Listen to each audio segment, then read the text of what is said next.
భారత్లో రష్యా అధ్యక్షుడు పుతిన్ పర్యటన కొనసాగుతోంది. 2 రోజుల పర్యటన నిమిత్తం పుతిన్ నిన్న రాత్రి భారత్ చేరుకున్నారు. కాసేపట్లో రాష్ట్రపతి భవన్కు వెళ్లనున్న పుతిన్ అక్కడ త్రివిధ దళాల గౌరవ వందనాన్ని స్వీకరిస్తారు.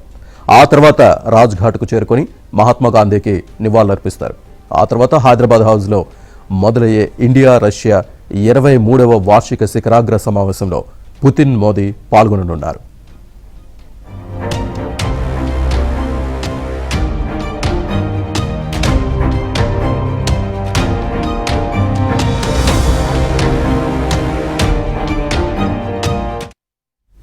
ఇరు దేశాల మధ్య రక్షణ సంబంధాలను బలోపేతం చేయడం, బయట ఒత్తిళ్ల నుంచి ఇరు దేశాల వాణిజ్యాన్ని కాపాడడం, పౌర అణు ఇంధన సహకారం, ఎరువుల రంగంలో సహకారం పెంపు, యూరేషియన్ ఎకనామిక్ యూనియన్తో భారత్ ప్రతిపాదించిన స్వేచ్ఛ వాణిజ్య ఒప్పందం సహా పలు అంశాలు కీలకంగా చర్చకు రానున్నాయి.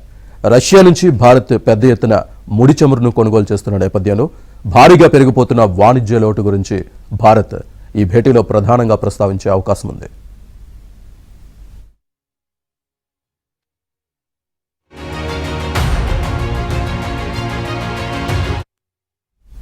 2030 నాటికి ఇరు దేశాల మధ్య వాణిజ్యాన్ని $100 బిలియన్ చేర్చడమే లక్ష్యంగా ఈ చర్చ జరగనుంది. అలాగే రష్యా నుంచి భారత్ ముడి చమురు కొనుగోళ్లపై అమెరికా విధిస్తున్న ఆంక్షల ప్రభావంపైన ఈ భేటీలో చర్చించనున్నారు. రష్యా ఉక్రెయిన్ యుద్ధాన్ని ముగించేందుకు అమెరికా చేస్తున్న ప్రయత్నాల గురించి పుతిన్ మోదీకి వివరించనున్నట్టు సమాచారం.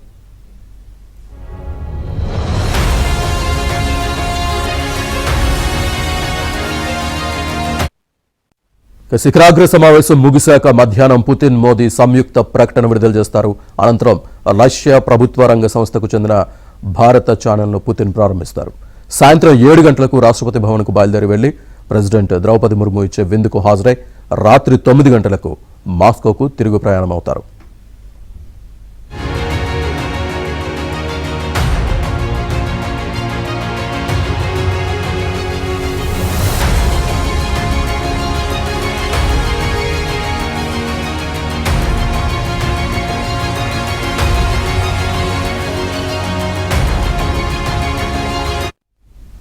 అమెరికా ఆంక్షలు, యూరోపియన్ యూనియన్ కఠిన చర్యల వల్ల అంతర్జాతీయంగా పరిస్థితులు ప్రతికూలంగా ఉన్న భారత రష్యా మధ్య ఇంధన సంబంధాలు చెక్కు చెదరలేదని రష్యా అధ్యక్షుడు పుతిన్ తెలిపారు.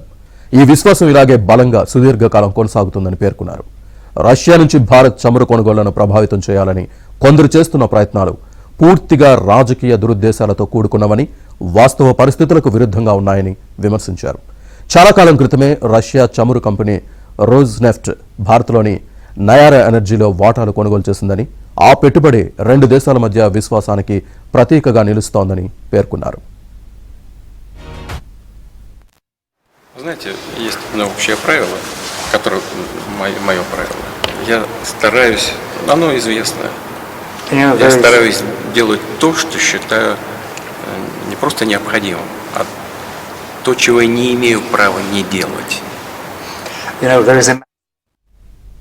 అంతర్జాతీయ చమురు మార్కెట్లో భారత ప్రాబల్యం రోజురోజుకు పెరుగుతూ ఉండడం కొందరికి కంటగింపుగా మారిందని పుతిన్ విమర్శించారు.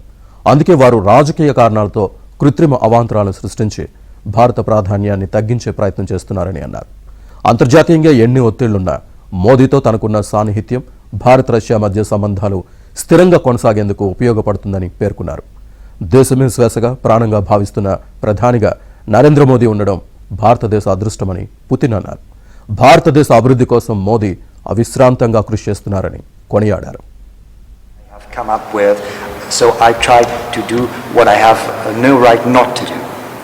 So we've been shadowing you for 3 days and we see how hard you've been working, as hard as our Prime Minister. Do you ever take a break? And are you going to get a break in the New Year and Christmas that's coming? 3 дня за вами следили и видели, что вы работаете, не покладая рук, точно так же, как наш премьер-министр. Вы планируете вообще отдыхать когда-нибудь? Планируете ли отдохнуть на Новый год? గతంలో భారత్ను చూసినట్టు ఇప్పుడు చూడలేదన్నారు Putin. ప్రధాని మోదీ ఎవరి ఒత్తిళ్లకు తలొగ్గే రకం కాదన్నారు. ఆయన్ను చూసి భారత ప్రజలు గర్వించాలన్నారు. ఆయన వైఖరి దృఢంగాను ముక్కుసూటిగాను ఉంటుందని పుతిన్ తెలిపారు. ఎవరితోనూ ఘర్షణ పడే తత్వం కాదన్నారు. తమ లక్ష్యం కూడా ఘర్షణలను ప్రోత్సహించడం కాదన్నారు.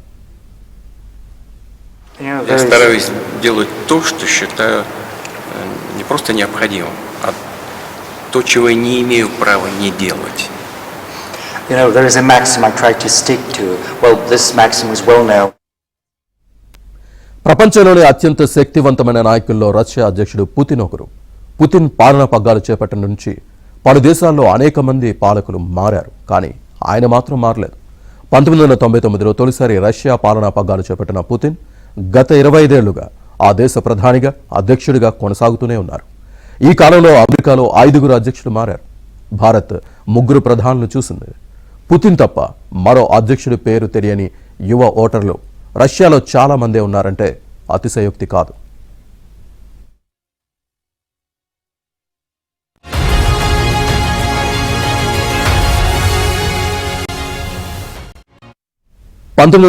అక్టోబర్ 7న లెనిన్గ్రాడ్లో పుతిన్ జన్మించారు. ఆయన బాల్యం సాధారణంగా గడిచింది. న్యాయశాస్త్రం చదివిన పుతిన్ 1975లో రష్యా గూఢచార సంస్థ కేజీబీలో చేరారు. 1985లో తూర్పు జర్మనీలో గూఢచారిగా పనిచేశారు. స్వదేశానికి తిరిగి వచ్చిన తర్వాత రాజకీయాల వైపు అడుగులు వేశారు. 1991లో రాజకీయ రంగ ప్రవేశం చేసిన ఆయన సెయింట్ పీటర్స్బర్గ్ డిప్యూటీ మేయర్గా బాధ్యతలు చేపట్టారు. 1998లో పుతిన్ను రష్యా సెక్యూరిటీ సర్వీస్కు అధిపతిగా అప్పటి అధ్యక్షుడు బోరిస్ ఎల్సిన్ నియమించారు.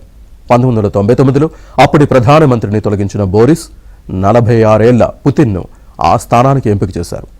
ఆ తర్వాత కొన్ని నెలలకే బోరిస్ రాజీనామా చేయడంతో తాత్కాలికంగా అధ్యక్ష బాధ్యతలను పుతిన్ చేపట్టారు.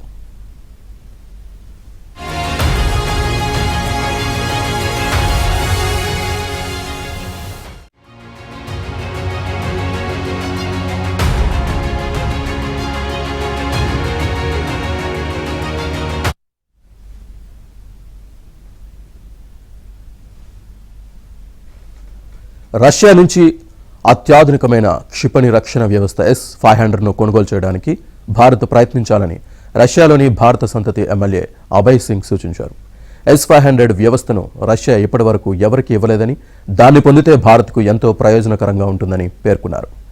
Su-57 యుద్ధ విమానాలు కూడా అద్భుతమని చెప్పారు. రష్యాలో నిపుణుల కొరత ఉందని, భారతీయులకు అక్కడ మంచి అవకాశాలు ఉన్నాయని పేర్కొన్నారు.